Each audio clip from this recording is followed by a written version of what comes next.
저와 번갈아 교독하고 마지막 절 함께 읽겠습니다. 하나님 앞과 살아있는 자와 죽은 자를 심판하실 그리스도 예수 앞에서 그가 나타나실 것과 그의 나라를 두고 엄히 명하노니 너는 말씀을 전파하라. 때를 얻든지 못 얻든지 항상 힘쓰라. 범사에 오래 참음과 가르침으로 경책하며 경계하며 권하라.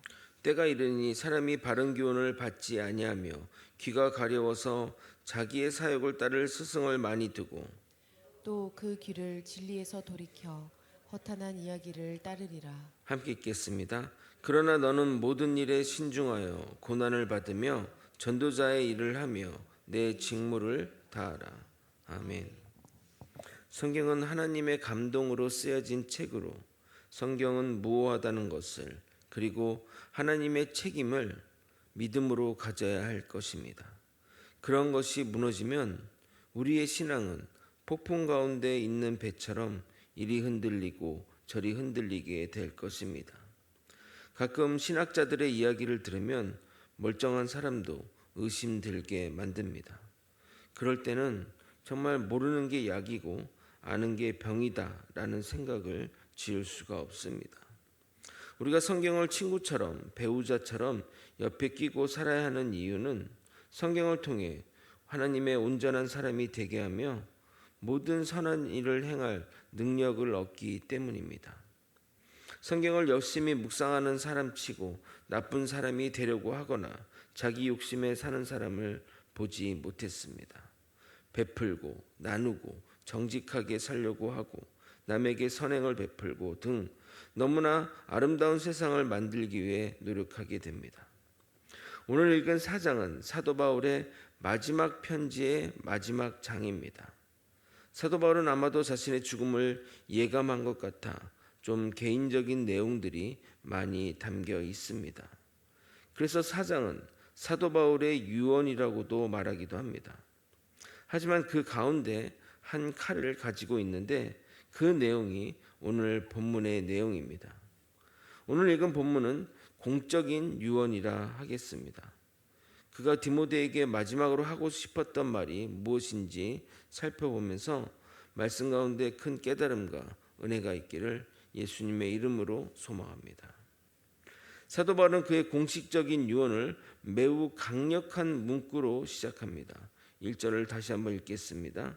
하나님 앞과 살아있는 자와 죽은 자를 심판하실 그리스도 예수 앞에서 그가 나타나실 것과 그의 나라를 두고 엄히 명하노니 바울은 하나님과 최후의 심판자이신 그리스도 예수 앞에서 주의 재림과 주의 나라를 두고 엄숙하게 명령하고 있습니다. 최고의 권위와 종교 앞에서 가장 중요한 것을 두고 하는 명령입니다. 심지어 엄히 명한다고 경고함으로써 무슨 일이 있어도 사도 바울이 이것을 지켜야 할 것을 강조하고 있습니다. 도대체 무슨 말이기에 이렇게 서두가 장엄할까요? 특히 이 명령은 그의 죽음을 앞두고 하는 명령인지라 비장함까지 느껴집니다. 마치 이순신 장군이 내 죽음을 알리지 말라와 같은 유언과도 같겠다 하겠습니다. 그런데 이어지는 2절은 가장 많이 잘못 해석되는 성경 본문 중 하나입니다. 아마도 이 구절이 이런 용도에 쓰기에 가장 좋은 말이라 그렇게 사용하지만 실제 의미는 다른 의미입니다. 먼저 이 구절을 읽고 잘못 쓰이는 해석과 바른 해석을 연이어 설명해 드리도록 하겠습니다. 2절을 여러분이 한번 읽어보도록 하겠습니다. 함께 읽겠습니다. 시작. 너는 말씀을 전파하라. 때를 얻든지 못 얻든지 항상 힘쓰라. 범사에 오래 참음과 가르침으로 경책하며 경계하며 권하라. 여러분은 2절을 읽으면서 이 말씀이 무엇을 하려는 말씀으로 들으셨습니까? 아마도 읽으면서도 그리고 또 이것에 대한 설교를 들으셨다면 기억하신다면 전도의 말씀으로 이해하거나 그런 말씀의 인용구로 사용되었음을 기억하실 것입니다. 그렇지 않습니까? 너는 세상의 사람들에게 말씀을 전파하라. 때를 얻든지 못 얻든지 말입니다. 그 사람이 받아들이면 좋고 못 받아들이면 어쩔 수 없으나 너는 말씀 전파하는 일에 항상 힘써야 한다고 말입니다. 그러나 이 말씀은 전도의 메시지가 아니라 바울이 디모데에게 전하는 메시지로서 제대로 된 설교를 하라는 메시지입니다. 여기 전파하다의 헬라어 케르소는 선포하다라는 의미입니다. 때를 얻었든지 못 얻든지라는 말은 말씀을 선포할 때 성도들이 말씀에 반응하여 주님께 나아올 수도 있고 들었지만 그냥 무신경하게 넘어갈 수도 있게 그런 의미로 이 문구가 들어간 것입니다. 이어지는 구절도 전도와 연결이 되지 않고 목회 사역 가운데 말씀 선포와 관련되어 있습니다. 2절 후반절만 다시 읽겠습니다. 범사에 오래 참음과 가르침으로 경책하며 경계하며 권하라. 전도는 불특정 다수에게 전하는 것인데 그들을 오래 참으면서 가르칠 수 있겠습니까? 물론 전도 대상자를 두고 하는 말일 수도 있지만 이것은 설교를 말하는 겁니다. 성도가 변하기를 기대하며 오래 참음으로 가르치면서 경책, 즉 질책하라는 의미입니다. 경책의 헬라어 엘렌코는 교회의 건덕을 해소하는 그리스도인의 잘못된 행위나 교리 이해에 대해 명백한 증거를 제시함으로써 그들을 각성시키는 것을 말합니다. 전도하는 사람에게 이런 경책의 말을 할 수 있을까요? 경계함의 헬라어는 에피타메손인데 비난하다, 벌하다라는 의미입니다. 범죄한 사실이 명백히 드러난 죄인을 경책하는 가운데 호되게 책망하는 행위를 말합니다. 성도를 변화시킨다고 계속 혼만 내면 안 되겠습니까? 그러니까 성도를 변화시킨다고 계속 혼만 내서는 되겠습니까? 권하라라는 헬라어 파라칼레소는 위로하다라는 뜻이기에 경책과 경계하는 가운데 용기를 북돋아주고 위로하는 행위가 동반되는 것을 말합니다. 이 모든 단어가 전도보다는 설교에 가까운 말이라 하겠습니다. 아마도 이것을 전도에 적용하는 이유는 5절에 전도자라는 말 때문인 것 같습니다. 먼저 5절을 읽겠습니다. 그러나 너는 모든 일에 신중하며 고난을 받으며 전도자의 일을 하며 내 직무를 다하라. 여기서의 전도자의 헬라어 유안겔리스트는 이 단어가 신약에서 딱 2번 정도 쓰였습니다. 첫 번째는 사도행전 14장에 빌립 직사의 직분을 말할 때 쓰였고, 두 번째는 에베소에서 은사의 종류를 말할 때 복음 전하는 자를 이 단어로 사용했습니다. 에베소서 4장 11절인데 읽어드려 하겠습니다. 그가 어떤 사람은 사도로, 어떤 사람은 선지자로, 어떤 사람은 복음 전하는 자로, 어떤 사람은 목사와 교사로 삼으셨으니. 당시는 어떤 이 직분들이 명확하게 구분되지 않았던 시대고 정립되지 않았던 시대입니다. 그래서 전도자는 목사와 사도 사이에 어떤 직책을 부르는 명칭인 것이지 전도하라는 그 역할을 하는 사람이 아닙니다. 그러니까 사도, 선지자, 그리고 지금으로 따지면 전도사라고 할 수 있겠죠. 전도사, 그리고 목사와 교사로 삼으셨으니 이렇게 표현된 것입니다. 제가 너무 깐깐하게 적용하는 것 같아서 불편하게 여겨질 분도 있으시겠지만 가끔 성경 해석이 본문의 내용과 다르게 그 구절만 원하는 곳에 사용되는 경우가 많아서 제가 말씀드린 것입니다. 저는 그런 것이 성경 말씀을 자기적으로 해석한다고 생각합니다. 그러므로 정리하면 디모데후서 4장 2절은 사도 바울이 스승으로서 제자 디모데에게 말씀 선포에 최선을 다하라고, 그렇게 최선을 다하면 그들이 변화될 것인데 그러기 위해서는 때로는 혼을 내기도 하고 때로는 위로도 하며 그들을 단련시켜 주님의 사람으로 만들어 가라는 내용입니다. 이어지는 3절과 4절은 2절의 원인으로 사용된 구절입니다. 한글 성경에는 번역되어 있지 않은데 원인과 이유를 나타내는 헬라어 접속사 가르가 있습니다. 너가 말씀을 선포해야 하는 이유는 사람들이 바른 교훈을 받지 않고 자신의 사욕을 충족시키는 사람들을 말에 귀가 반응할 것이며 진리가 아닌 허탄한 이야기를 따를 때가 올 것이니 그때가 되기 전에 기회가 닿는 대로 복음을 힘써 선포하라는 말인 것입니다. 3절과 4절을 읽겠습니다. 때가 이르리니 사람들이 바른 교훈을 받지 아니하며 귀가 가려워서 자기의 사욕을 따를 스승을 많이 두고 또 그 길을 진리에서 돌이켜 허탄한 이야기를 따르리라. 사람들의 마음이 완악해지고 마음이 강팍해져서 바른 교훈도 거부하고 진리에 벗어나 허탄한 이야기나 자기 사욕을 채우는 곳으로 사람들이 나아갈 것이니 그 전에 계속 말씀을 선포하라는 것입니다. 사도 바울의 이 말은 예언적 말이 되었습니다.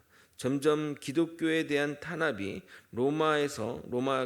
처음에는 로마에서 시작이 됐는데 로마 식민지 지역으로 확대되고 있었고 그로 인해 배교하고 다른 가르침으로 가는 이들이 점점 늘어날 것인데 실제로 그렇게 되었습니다. 로마 시절에 기독교를 믿는 사람들이 지하의 굴을 파고 살았던 이유가 이런 박해나 탄압을 이겨내기 위해서였습니다. 근데 굴을 파고 들어가서 무려 200년 넘게 살았으니 정말 얼마나 핍박이 심했는지 알 수 있습니다. 복음이 희귀해지고 점점 더 사회적으로 기독교를 배척하고 그 가운데 기독교 신앙을 버린 일이 가중될 것인데 그럼에도 사도 바울이 디모데에게 전하는 메시지는 바로 이것입니다. 5절을 다시 한번 여러분이 읽어보도록 하겠습니다. 함께 읽겠습니다. 시작. 그러나 너는 모든 일에 신중하여 고난을 받으며 전도자의 일을 하며 내 직무를 다하라. 첫 번째는 모든 일에 신중함에입니다. 사역자는 자고로 모든 일에 신중해야 합니다. 목회 일이 급할 것 같지만 급할 것 하나도 없습니다.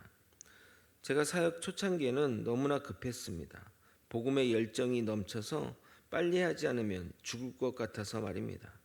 그러나 그때마다 실수도 많이 하고 뜻은 좋으나 공감받지 못하니 좌절되고 어려움을 겪으면서 깨달은 진리는 신중하게 하자입니다. 천천히 제대로 하자를 깨닫고 나니 마음이 여유롭고 못 보던 모습을 보게 되었습니다. 어차피 내가 안달한다고 될 일이 안 되고 안 될 일이 되는 것이 아니기에 기도하며 기다리며 때를 바라보게 되었습니다. 두 번째, 고난을 받으며입니다. 그런데 좀 이해가 안 되는 것은 고난을 받고 싶다고 고난을 받을 수 있습니까? 예수님 믿는다고 고난이 닥칠 수 있지만 물론 항상 고난을 받는 것은 아닐 겁니다. 여러분 중에 복음으로 인해 고난 받으시는 분이 있으십니까? 가끔 있으시는 분도 있으시겠지만 그리 많지는 않을 것입니다. 이렇게 믿는 것에 어려움이 없는 것은 참 감사한 일입니다. 그러나 이것을 우리는 이렇게 이해하면 좋을 것 같습니다. 고난을 두려워하지 말고 말입니다. 지금은 고난이 없지만 언제 우리에게 고난이 닥칠지 모릅니다. 어떤 상황이 닥칠지라도 우리는 주님을 바라보며 주님을 의지하고 나에게 맡겨진 사명을 감당해야 합니다. 그래서 고난이 오면 고난을 이겨내려는 의미로 해석하면 됩니다. 세 번째는 제 직무를 다하라입니다. 여기서의 직무는 일반적으로 사용되는 직무가 아니라 교회 내에서 쓰는 용어로서 교회를 세우는 데 필요한 교육이나 신방이나 또는 봉사활동을 말합니다. 그래서 영어 성경 NIV 버전은 미니스트리라고 같은 단어를 사용하여 적절한 번역을 한다면 목회 사역이라고 해야 할 것입니다. 앞에 설명했듯이 전도자는 일반적인 전도하는 사람을 말하는 것이 아니라 교회 내의 직책의 하나로서 전도자로서 목회 사역의 임무를 최선을 다하라고 해석하면 될 것 같습니다. 말씀을 정리하겠습니다. 사도 바울은 자신의 공적인 유언으로 디모데에게 메시지를 남겼는데 그 내용은 이렇습니다. 점점 때가 엄하니 말씀을 받아들이지 않으려는 세대 또는 시대가 오더라도 좌절하지 말고 배교하는 일이 많아지고 다른 세상의 이야기에 휘둘리는 성도들이 많아질지라도 너는 말씀을 선포하는 것에 항상 힘써라. 그들을 혼내고 때로는 질책하고 때로는 위로하면서 말이다. 그러면 그들이 변화될 수도 있고 아닐 수도 있지만 그것에 상관없이 항상 말씀을 선포해라. 그리고 말씀 외적으로는 모든 일에 신중하며 고난을 두려워하지 말고 전도자로서 내가 감당할 봉사와 신방과 여러 가지 사역을 잘 감당해라라고 말하고 있습니다.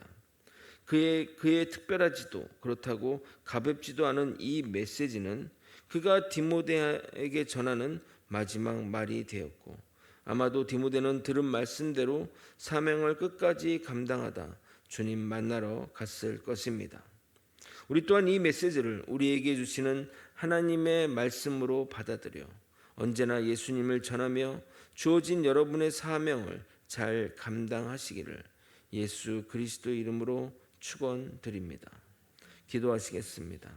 하나님의 뜻을 따라 살아가는 주의 백성들 하나님 축복하여 주시고 그들이 그들의 사명들을 끝까지 완수할 수 있도록 주님 역사하여 주시옵소서. 내가 나의 일이 무엇인지 내가 해야 될 일들이 무엇인지 하나님의 나라와 교회를 위해 해야 할 일들을 항상 명심해 가며 주님 기도의 자리에서 주님 바라보며 살아갈 수 있도록 이끌어 주시옵소서. 사랑이 많으신 예수 그리스도 이름으로 기도드리옵나이다. 아멘.